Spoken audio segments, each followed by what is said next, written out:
Ladies and gentlemen, I welcome you all back to my mystical, magical merry-go-round of missing parts.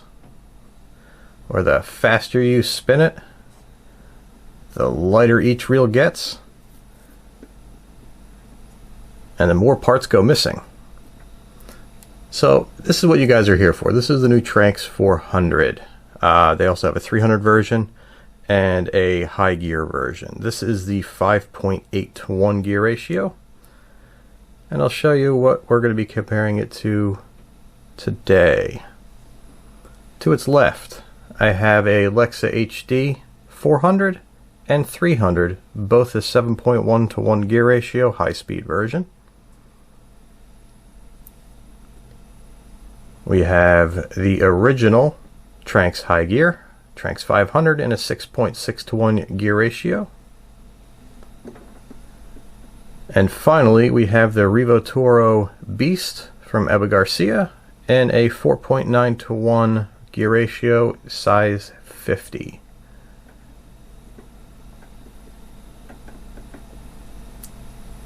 So let's get this party started, shall we? Alright, so I'd like to start this review off by saying, first off, how's my hair?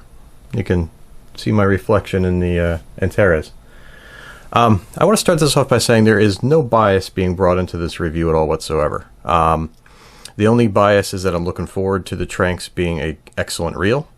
I was a huge fan of the original Tranx 500. Huge. I mean, I've boated so many huge, 40, 50 pound bass.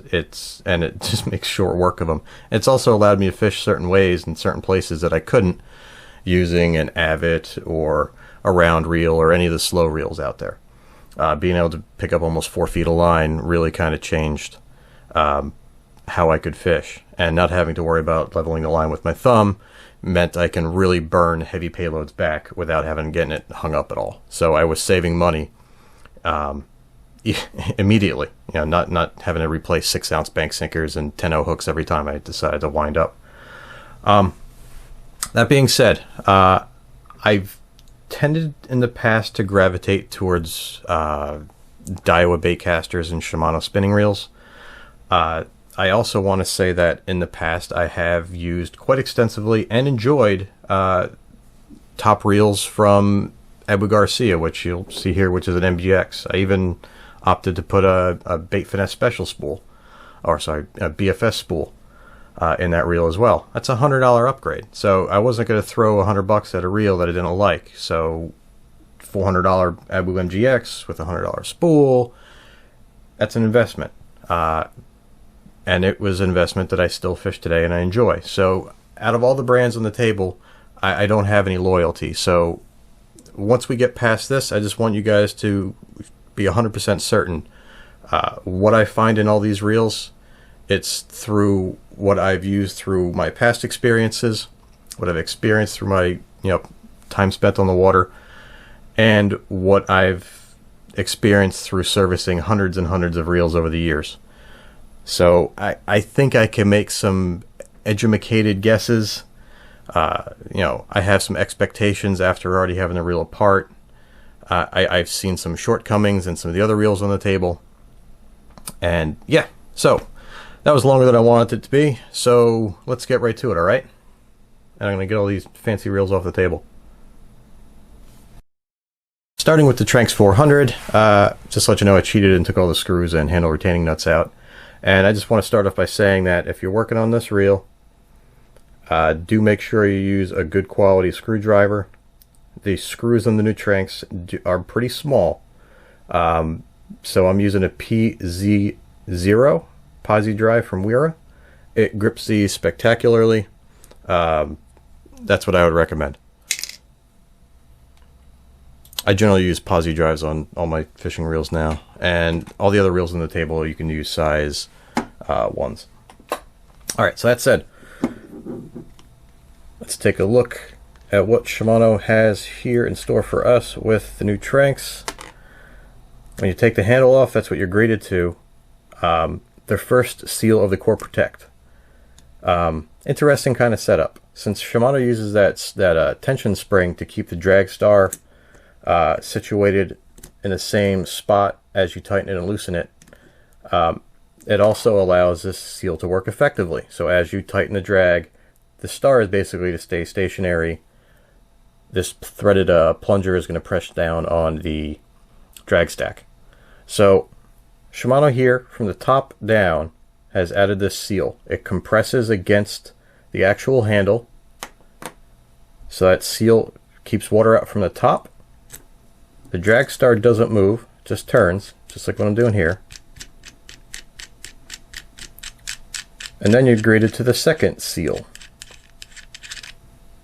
And if I'm lucky, you can see right here, that drag star, you can see here, gets seated down into there. Very clever. Very, very clever. And additionally, on the inside of that seal, the anti-reverse sleeve that's keyed to the stud here also rides on that seal. So it's sealed from the outside and on the inside. So you're covered in both aspects. That's going to go a long way to saving your anti-reverse clutch. There are other Shimano reels that are coming out with it. That's a very good thing to be seeing.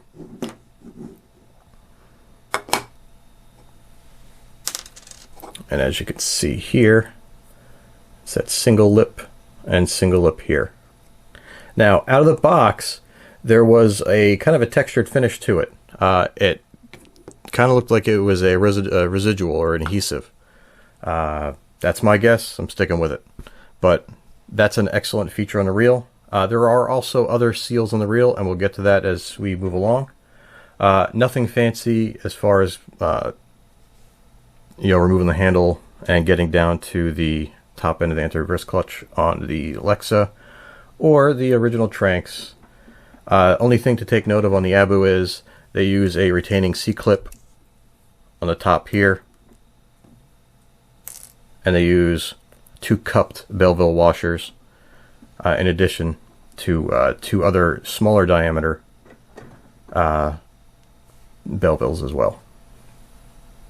And when you guys are reassembling this reel, make sure to take extra care that when you're putting the drag star seal back on, that you lightly work the seal in, so that way it actually attains that kind of positive sealing on the drag star. Alright, just wanted to point it out. And before we go inside, I just want to point out something that kind of took me by surprise. And I kind of like it, actually. It makes it real simple. It's one less thing to worry about.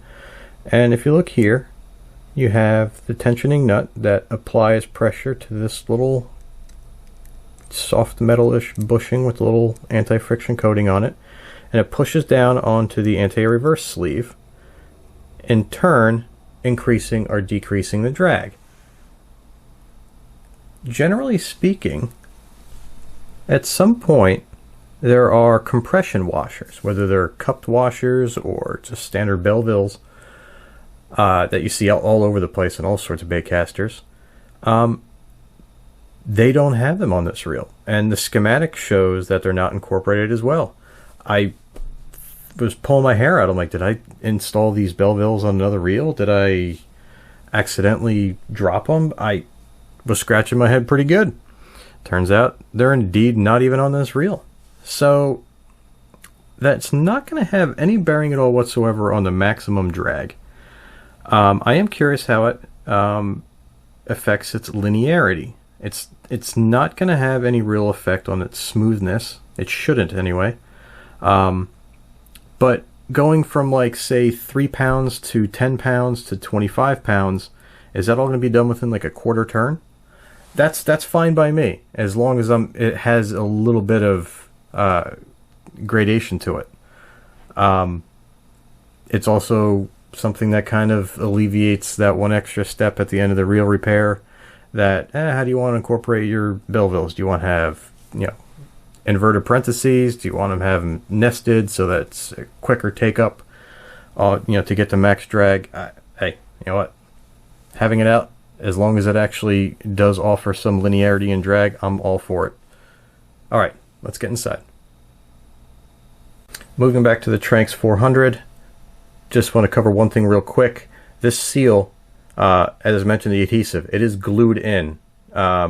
It's very snug. It's not going to budge. You have to use a pick to get it out, so I'm not going to take it out again. I already siliconed it back in there. Let's move on to the anti-reverse bearings, the one-way bearings, clutch bearing. The one on the Tranx 400 is identical in every way, shape, and form to the one on the 500.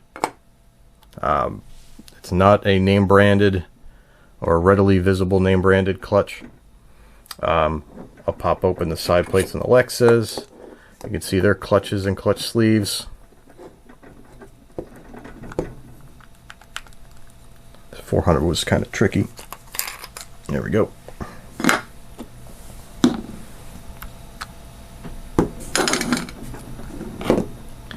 And you can see, oftentimes with the clutch on the 400, the clutch will come out, which is fine. It's just keyed in, it's lightly keyed in, there's no slop in it. It does make it easy to service. Not a name branded Lego part. It's also a Lego part you see in a lot of Daiwa reels, including the spinning reels. And this is the Tranx 500. And I even grabbed the clutch sleeve from the 400 to show you that it fits perfectly and it doesn't budge. So it's going to go this way, but not that way. So there you have it. Same anti-reverse clutch in the 500 is also in the 400.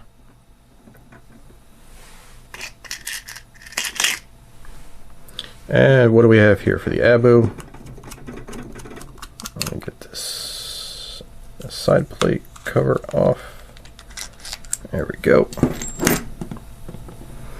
Alright, Abu has opted to go to a kind of a stack of sorts and another retaining C-clip.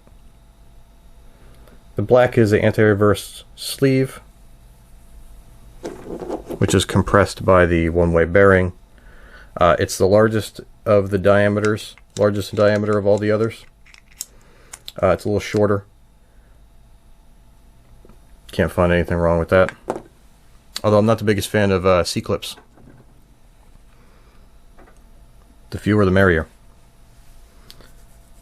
Alright, now that we're inside, we'll take a quick look at the back side of the side plate. This is the handle side plate, anti-reverse clutch. This is the pinion support bearing. It is housed underneath the spool tension knob cap. So it's sealed here, as it is with most reels. Again, that is the bearing support for the pinion itself. And you notice it's also bone dry. Move on to the Lexa 300 and 400. I upgraded the bushings underneath the tension knob cap to bearings. Here's a little something weird about this reel. This spool shaft that rides through here to the spool tension cap, at no time does it ever make contact with the inside race of those bearings or the bushing. I don't know if it's an improperly sized bushing from Daiwa. I've seen it on 6 reels so far. I'm assuming it's engineered into it. I honestly don't know the point of it. Shimano for a long time has had reels that are supported on this side of the spool shaft, and they do ride on that bearing, as has Daiwa. I don't know why they chose to put a piece in here that doesn't make contact with the spool shaft. So it's essentially being only supported by the left-hand side plate and the bearing that runs on the right-hand side of the frame of the reel and the right-hand side of the spool. Not a negative, really. I don't understand it. Why put that there if it's not going to offer anything other than a question mark? So, if you ever hear me refer to a head scratcher in a fishing reel, that's a head scratcher. Moving on to the Tranx 500. Again, bearing underneath the spool tension support knob. That's also going to support the pinion. It rides snugly along that bearing. Out of the box, this was pretty dry. This thing has been in the field for years, and I usually leave this section of the reel not heavily coated in grease, because if any water gets in here, I don't want it to kind of stand along in that grease. I want to be able to have it move around and not emulsify with any grease so it evaporates. This is the Ebu Garcia. It has a bearing underneath the spool tension knob. I'm going to drop that on the floor for y'all. Not just kidding. And this rides on their, I should say, their little floating spool system. Rides on the inside of the pinion and then comes into this side plate bearing. Not my favorite setup. They could have gone the way that Shimano did and actually had a machined pinion gear that offered more support, and just not had the, and then gone back in and done that exact same thing with the spool tension pin. Just another one of those head scratchers. Why market a free floating spool but then have a free floating pinion? Again, head scratcher. $400 reel. That should be something that's been given some serious attention to. There's also another weird thing underneath that drag stack, which I'll show you. Alright, so back to the Tranx 400.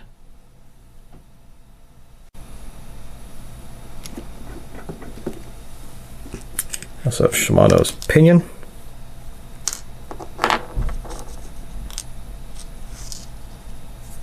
Let me get these back in the cup and out of the way so I don't lose anything. Interesting pinion. It's hardened brass to match the main gear. It's also been sleeved over stainless steel. That's pretty cool. I like how they did that. So if you have the same metals interacting with each other here, goes a long way in normalizing the wear. And you have this stainless steel piece that is going to grab onto the spool pin, which you can see there. That little cross piece that goes across right there, the little pin, that grabs the teeth on here, and that's what turns the spool. A little expensive to do that. It's pretty cool. Moving on to the stacks of the Daiwa, nearly identical to the Tranx 400. Carbon fiber stacks, eared washer, that's keyed to the actual main gear. And then they have the fiber piece on the bottom on the 300. And then on the 400, it's carbon fiber instead of that phenolic fiber. I don't even know what that is. Moving on to the drag stack of the new Tranx. Oh, and the main gear and pinion are stainless on the Lexa 300 and 400 HD. Almost identical drag setup to the Lexas, and it has the carbon fiber washer below.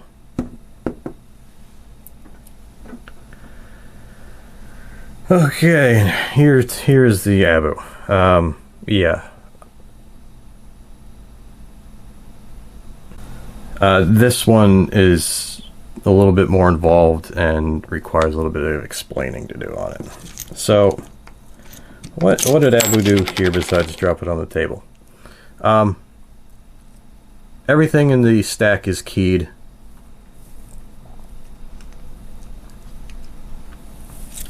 That gets keyed to the actual main gear itself. Oh, the struggle is real. So you have, we'll start off with this.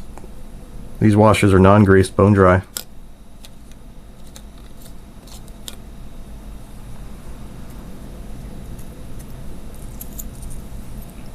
I'm going to go ahead and take that. That is a stainless, carbon stainless.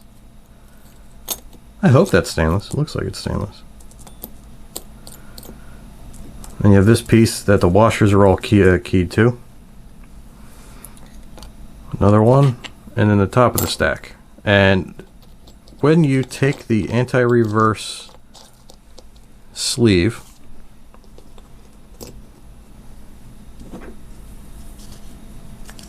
and key it to the top stack, or the top washer stack, the piece inside the drag is keyed separately.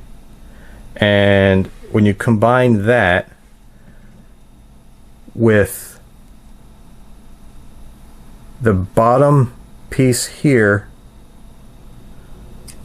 running on a carbon fiber washer here, which this is being keyed to the actual drag and the main gear, when you're winding in a fish and that fish surges, the handle of your reel wants to go backwards. The anti-reverse clutch bearing prevents that by binding around here. To tighten your drag and loosen your drag, you're pushing inward on this piece here, or loosening it.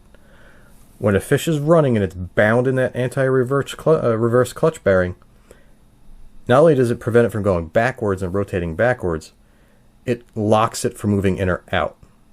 So when a fish is running and it interacts with this piece here, it's kind of, in a sense, alleviating some of the pressure on the drag stack. I don't know if it works. I guess it's marketing, and they haven't really even marketed it much since they came out with this reel, so I don't know. You guys tell me. I don't have much time on this reel at all. I've used the previous versions, so I can't comment on to whether or not, excuse me, that's effective. I'll let you guys decide if that's an important feature to you. One thing I do know is I don't like when my drag stacks run on plastic. So, yeah. Hey, remember I mentioned those head scratchers? That's one of them. Why in God's name would you have plastic running on a friction surface? That I don't understand that. We've all seen Saragosas with the mushroomed drag knob, and even somebody I know mushroomed a drag knob on a Saltiga spinning reel because it's plastic instead of metal. So, hey, more power to you. Alright, now back to the Tranx 400. Alright, just real quick, since I noticed on the Abu as I was moving away from it, the anti-reverse backup ratcheting mechanism, the dog, stainless steel, mounted into the frame. Stainless, mounted into the frame. Stainless, mounted into the frame. And aluminum part of the frame. Another, come on, $400 reel. You want to give it a little bit more reinforcement.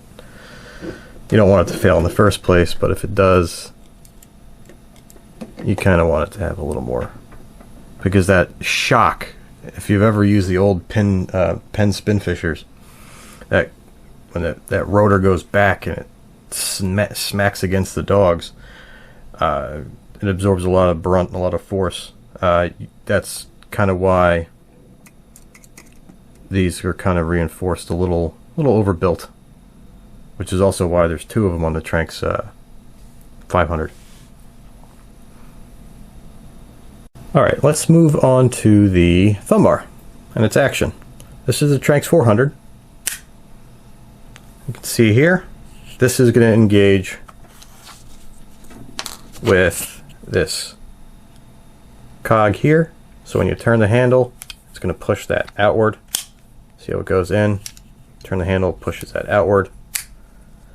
But what Shimano did here, and this is kind of interesting because I haven't seen this really done yet. Let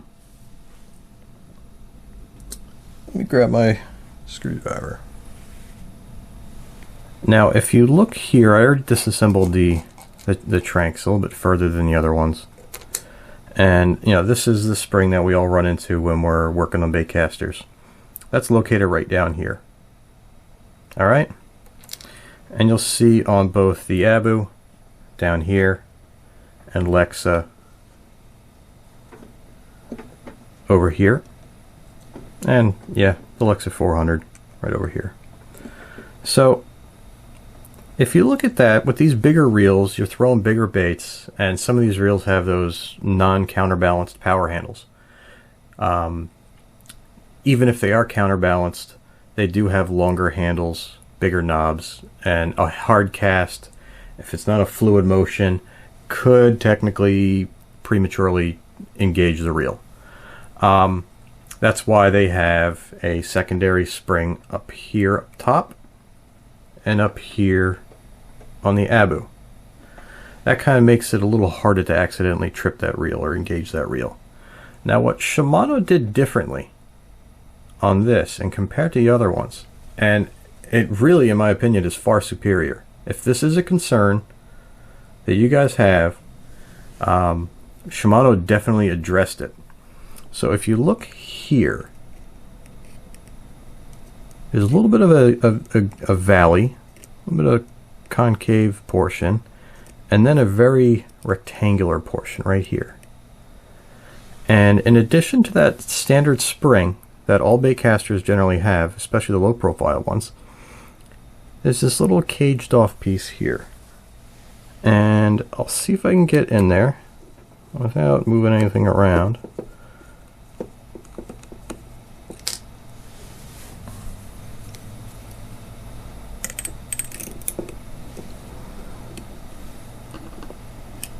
Alright, I did it. Go me. That is a detent. This section here. This piece here is spring loaded, and when you engage that thumb bar, right by my fingertip, watch what happens with that little piece of plastic. Goes right into that detent. That, my friends, is solid. The only way you're going to trip that back to engaging the spool is to physically turn the handle of that reel. That's in there solid. The other ones, they're solid. I just like the way the Shimano did it better. It's a better design. It's more thoroughly thought out. I mean, it's solid. There's no way to accidentally trip it. The other ones, you could. I don't know how many guys out there in the real world have accidentally tripped it. I know I haven't, and you know, I've even installed longer jigging handles on my original Tranx and never had that issue when I cast. So it's not really a necessity, but when you guys are throwing $50, $60, you know, swim baits and glide baits, every little bit helps. So it's nice to see that they actually paid attention to that. Continuing on with the Tranx 400, once you get the thumb bar chunk bits and pieces out of the way, you'll see the primary pinion support bearing. And you can see here that the pinion rides and is fully supported in that bearing. When you press and release or press the thumb bar down, it pulls that outward. And the back section here is supported by the bearing underneath the spool tension knob. So we get that out of the way. And if you see what looks like threading in between the bearing here, that's actually a spring. And we'll touch on that in a little bit. But moving on, let's see if I can get this to zoom in. This right here is your worm gear for your level wind. See? Right now I have that little cog right here out. So if I turn the handle, it's not going to engage anything on the worm gear. But what Shimano decided to do with that is they actually added in a little seal. So you have this white Delrin or urethane bushing, and then you have this, what it looks to be like silicone rubber here. So when this is put into place, you have this bushing and then this on the outside of the reel, and it kind of compresses it, and it makes for a somewhat effective seal. That's actually a nice little plus. That's not going to be found anywhere on any of these reels on the table. So again, that's another part of the core protect. It's not like you could dunk this thing in 100 foot of water, but the water coming off the line as the spool rotates, splashes that get up on the worm gear, are going to be limited to localized to being outside the reel in those respective areas. In addition to that, the worm gear, and again, I don't see this as being too necessary, but it is that black oxide coating. I'm assuming it's either, I haven't weighed it, but it's fairly lightweight, so it might even be a hardened aluminum with that Paladin gear coating that they used years ago that was so effective. Nice plus. I don't really think coatings on worm gears are 100% necessary, but for chuck and wind kind of stuff that's getting used a lot, not just for throwing bait, it's helpful. Moving along now, we're going to go to the handle crankshaft and its support and its base, and comparing it to pretty much everything else here, I think Shimano did the best idea, or did the best job in engineering how to support it. So you see down here your two screws, standard. There's a little clip on the back of it, and same thing for the big Tranx. It's almost identical to the Lexa. And the Abu, I don't understand why they have no support at all whatsoever. I will show real quick, and this is probably the last time I'm not gonna go any further on the Abu, to be honest.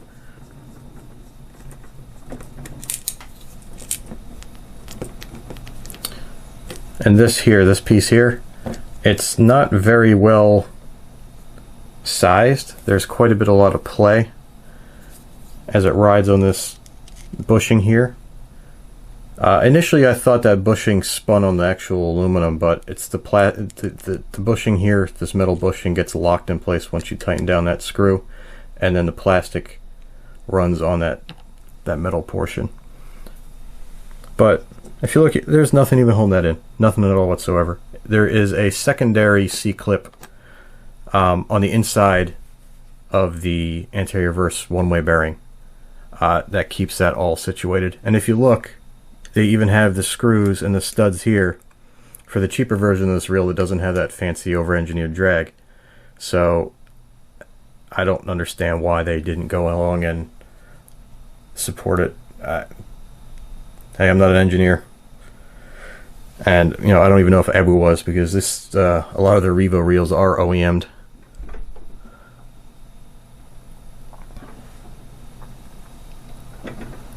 So we'll make our way back around.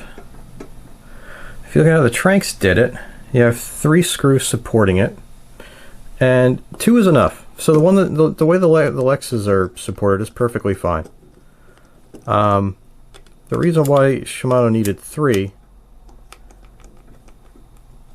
I'll show you in a second. I tried my best not to unscrew screws while on camera, because nobody wants to see that. And this is a lot tougher than it looks when you're looking at a viewfinder. Come on. Alright. See this here?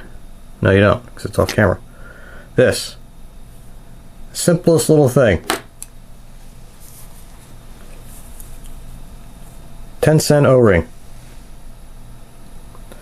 That's why they had to support it equally all the way around, because they wanted to compress that O-ring in here and seal it evenly. This is what I always call the bastard bearing. In most of your bait casting reels, water will get inside, and it's not always in an elevated chamber. Oftentimes it's the lowest point on the frame and the hardest to get at, because you have to remove every piece of the reel sometimes to get at it. And what Shimano did here was add an O-ring to effectively make it essentially waterproof, because this steel plate compresses around it, and anything on the inside section, anything inward, is now effectively sealed. That's important. I hope to see that on pretty much all bait casting Shimano reels, or I hope all bait casters end up doing that, because that in its own will save a lot of headaches for a lot of people, and it doesn't cost anything to do. Alright, so what I want to do now is focus on that seal on the handle side of the frame on the inside of the spool. That's going to keep any moisture from getting from around this area on the inside of the spool, on the back side of that spool flange, into the main cavity, main body of the reel. And that spring that I alluded to earlier, I don't know if you can see it here, but watch that spool, it kind of moves in and out. Now I already removed the seal, so that confirms that the seal isn't pushing it out. It is riding on that little spring. And what that spring is going to do is, when you, depending on what you have your spool tension set at, it'll keep that spool from drifting back and forth on the cast. So that kind of alleviates some of the friction. In addition to that, it'll keep it at a fixed distance to the seal, so that seal isn't going to impact your casting as well. And I'm also going to do a test with the spool, with the seal taking out. What is the free spool on this? So I'm curious to see myself. So yeah, going to get to that now. Alright, I just want to point out, this is where the seal was taken out of. It just runs out there. And let's see if we can make this work. Focus. Alright, so you have the seal, and the seal goes in right there. The spring pushes on this outside race, keeping it a fixed distance away no matter what. So it's never going to go too hard against that seal. And does this get in tight enough without the macro lens on it?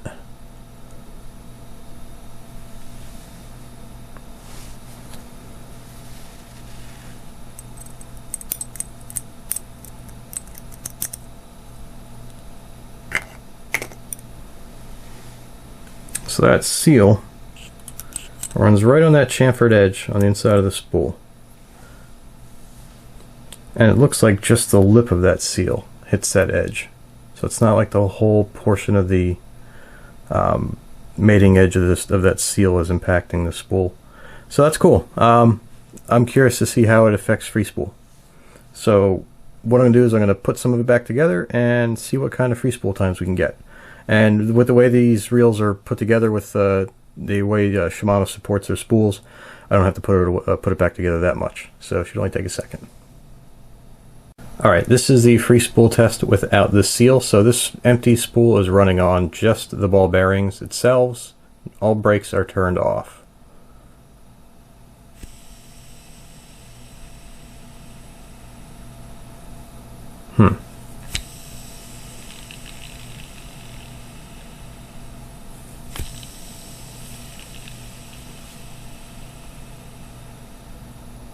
Okay, now I'm going to test it with the seal on. Alright, and this is going to be the test with the seal back in place.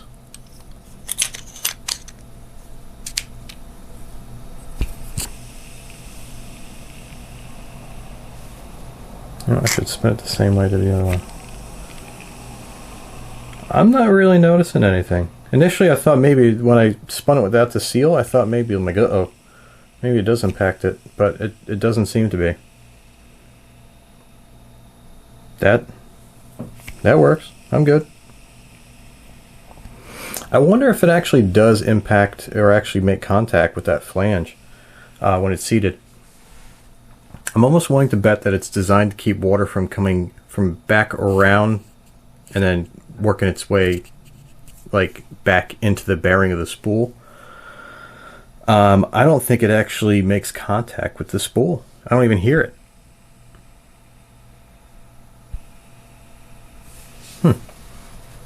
Alright, now that we covered the free spool, let's take a look at the brakes.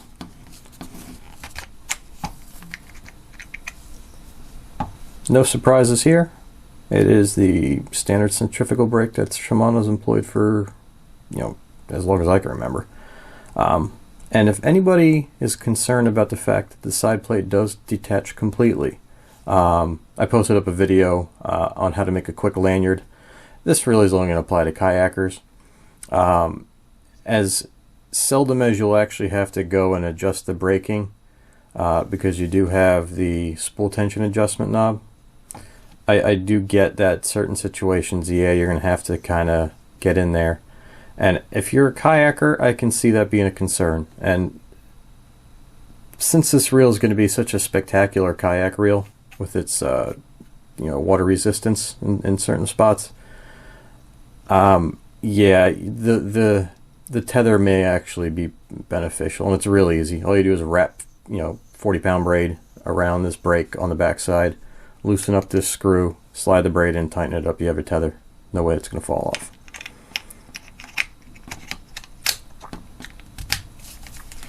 And how does this compare to the Daiwa Lexa and Abu? I did some field test casts with this. Cast smoothly, cleanly, no surprises. I've been familiar with this kind of brake for a while. Just not necessarily with the size spool, although I do have some time on the Trinidads in the past. Distance-wise was equal to that of the Lexa 400, and depending on what I was throwing on and what rod I was using, on par with the Lexa 300. In fairness, it's a smaller spool. The Abu Garcia Revo Toro Beast, even if I turned the brakes down, I was still getting better casting distance with the Tranx and the Lexas. Both Lexas. It really isn't that great of a casting reel, to be honest. And aside from that, the drag. Really kind of cool how they did the drag here. Remember I touched on the no Belleville's? So right about here is where you'd be, just as an example, if you were live lining a bait. You would keep the drag nice and light so that way it can swim around, pull line if it wants to. Fish can take the bait down and run off with it. When you're ready to set the drag, instead of engaging the reel, all you do is this, and that's it. It's now set at around 6 to 7 pounds, which is perfect for a hook set. Whether you're using circle hooks or J hooks and you want to ram a hook set, even if you're using a 5-6 ounce weight, you can definitely get a solid hook set. If not, you want to go a little bit higher, you're good. That's brilliant. That really is. That, my pet peeve was not having a clicker. Now that I know for a fact that I can go back to and be, this is the setting I would leave it at, up to, I'm setting the hook. That's just as good, if not better, than a clicker, to be honest. I'm shocked that nobody pointed that out yet, and I'm surprised it's not a selling feature of this reel. That is pretty crucial. I was concerned that there would be no linearity. It's not the case. I wonder if that top washer in the drag stack that has that little slight cupping to it compresses at all to give it a little tiny bit of range at the low end of the drag curve.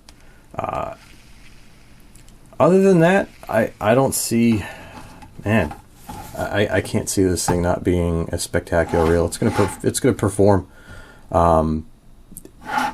It borrows a lot from the original Tranx, which is a good thing. Looks like the other players on the field are going to have to step their game up a little bit. We'll see what happens. This Tranx is definitely a warning shot across the bow. You can see how it sits on the reel seat. It sits nice and low. Nice gap here for the gearbox clearance. So if you guys use those like triangle reel seats or some of the heavier Fuji reel seats, there's adequate clearance.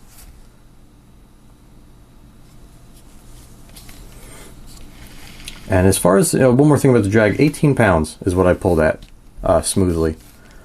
And you can see how much lines on the spool. So it's about an eighth with a little hump in the middle. Give you an idea how level the spooling is. That was after a lot of cast and retrieve, and the lure bouncing on the ground as I'm retrieving it. Wasn't retrieving through water with even tension.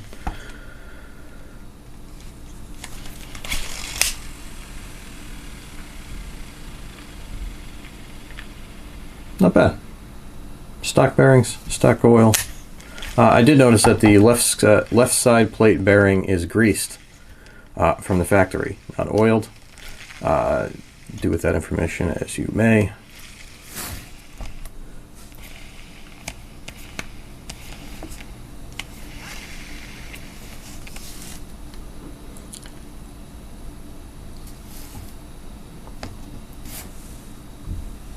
Okay, this is getting a little long in the tooth, so I'm going to wrap it up here. I just want to mention a few quick things that I left out. Core Protect. It is part of the sealing, and I left out the surface treatment that they used on certain portions of the inside of the reel. The handle side plate is coated in that Core Protect, which is basically a water repellent. It's actually kind of nice. You don't have to use grease to keep water from affecting the metal. Water kind of basically beads up and rolls off, which I alluded to earlier that I don't like to grease the side plates. I did grease the Daiwa side plate, but that was because it was seeing quite a bit of underwater use, which you're not supposed to do. So that reel was heavily greased. Normally, I'd rather have the water just slide off and evaporate. The Lexa was the exception on that one.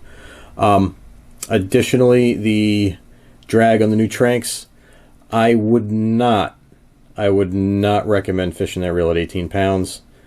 Just getting it up to 18 pounds with 300 yards of the 50-pound braid that I was using required excessive force in tightening that star down, similar to what people used to do 20 years ago with the old Senators, where you almost took a wrench out to tighten it down to get more drag out of it. I would not recommend going that high. If you had less line on the spool, it would be much easier to attain that 20 pounds of drag if you really need it. I would be more comfortable fishing this reel at between 10 and 14 pounds of absolute max. Even still, for an 11-ounce reel, that's out of this world. I mean, up until this year, a lot of the small little lever drags in the 10, 11-ounce sizes barely got above 10 to 12 pounds. Great to see that in a low-profile star drag reel. And the beauty of that star drag is it does perform like a lever drag. I mean, you put it into free spool by pushing down the thumb bar, you engage the reel out of free spool, and you can move it from almost a bait feeder mode to strike in one push of the star drag, and then from strike to 3/4 full in another push of the star drag. It's an amazing little it's funny to call it a feature. All they did was leave out the bell bills, and I guess they tuned the drag stack to work along with it. I love it. It's going to be fun to fish the hell out of this reel. Whew. All right. With all that said, now where do I think the new Tranx is situated in comparison to all the other reels on the table? I would have to say, if my expectations are met, it's the best reel on the table. Until that point, I can honestly say I really love the Lexas. I've enjoyed them for the past season. They've gotten a lot of use.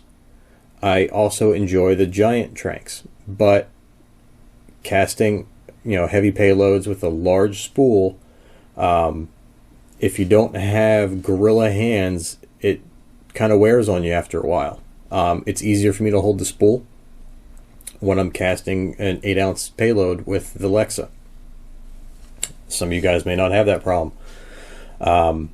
The Abu, I would never pay $400 for that reel. The going street price, I think, is down to around $300. I would never pay $300 for that reel. If you had the Garcia Revo Toro Beast at the same exact price as the Lexa 300 or 400 HD, I'm going with the Daiwa Lexa over that reel. I don't care that it comes with 3 different handles. I like the gearing better in the Lexa. I like the profile of the Lexa better. I like the simplicity of the Lexa better. It's easier to work on. That's important to me, than the Abu. The Lexas are just simple standard bait casters when it goes to maintenance. Abus have long been simple reels to work on. The Beast is now complicated. I think the Lexas lay line better than the Beast, and most importantly, they cast better than the Beast. They really do. I was kind of surprised at, even with the brakes turned almost all the way down, repurging the bearings and applying TSI 321 oil, just a single drop, and then spinning them. I couldn't match the distance that the Lexa was. I was kind of looking forward to seeing, you know, who really was the king on the field the other day, and I was pretty let down that the Beast was lacking. I do like the Beast handle. I like the double paddle handle that Abu uses, or Banex or Doyo use. I put on my Lexa. I guess it just goes to show that the current competition, excluding Akuma, since I don't have it on the bench, I haven't spent any time on that reel. It's still very limited. If it was just the Tranx versus the Daiwa and nobody else, I would probably have one of each. So not much more than that. I mean, the Tranx is the best designed reel on the table. We'll just see how that plays out with use. But the Lexas are a little bit cheaper, and the non-HD version is right on par with the HD version. So I you know, that's still a relevant reel. Same thing with the HD. The Tranx isn't taking over the segment entirely by any means. So I don't want to give that impression. Like I mentioned, the Lexas and their externally adjustable brake does have its place, and it is an advantage, a significant one at that. And yeah, so that about sums it up. So I hope you guys enjoyed this. It was fun to film. It took a lot of time, and I don't know how I can cut it down and get it under 45 minutes or an hour even. I already cut out a lot, and you know, if you guys did enjoy this, please hit the like button and subscribe if you want to be notified of future videos. Subscribe, and after you hit that subscribe button, a little alarm bell comes up, and click that so you get push notifications whenever I post something new. And I'm also going to start trying to see if I can do some giveaways. I'm coming up on 100 subscribers, which is pretty darn good considering I've only been doing this for, what, 2.5 weeks. And hey, I'll give away an SP Minnow and a Mag Darter. I'll just figure out what I'm going to do in terms of how to implement that. And again, I appreciate your time, guys. I know your time is valuable. I hope you enjoyed this, and I hope you learned something. Thanks a lot, guys.